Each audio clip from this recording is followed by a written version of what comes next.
country.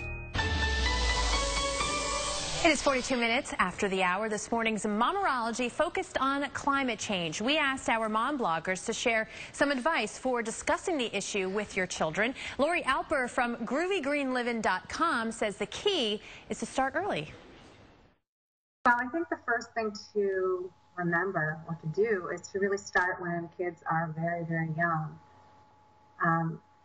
Really when they're able to understand gardening or hiking or, being out in the world. There are things we can do in our own homes to help all of us, small changes that we can make in our lifestyles to help children understand and appreciate what needs to be done to, make the planet last longer than it's going to if we keep going at this rate. For example, filling the dishwasher, making sure it's completely full before running it, or head outside and plant a tree with your child and show them where fruit comes from, or, explain to them that trees actually will eat up the carbon, and, find other ways to just incorporate ideas and things into their lives that make it very natural and make it an integral part of their lives.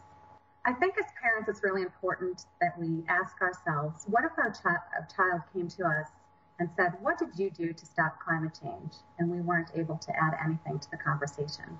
It's really important that we take a step here and we work with our children and we educate our children and we take action to provide a better and safer place for our kids.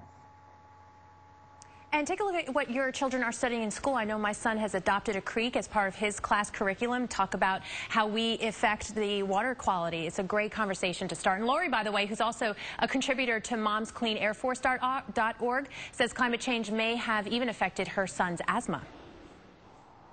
Well, I think what's happening now, what I actually noticed this year was the allergy season is now longer. It comes at different times and it's longer and it's unpredictable. In order for him to play outside during the months that he's terribly allergic, he actually has to be on 3 different medications to be able to endure the outdoors. And now with the change in climate, it's really hard to navigate that and plan accordingly. I used to be able to say, during these 3 weeks, this is when we'll medicate him. But now I'm noticing that that time period is way off kilter and it's extended. And so it's extremely challenging.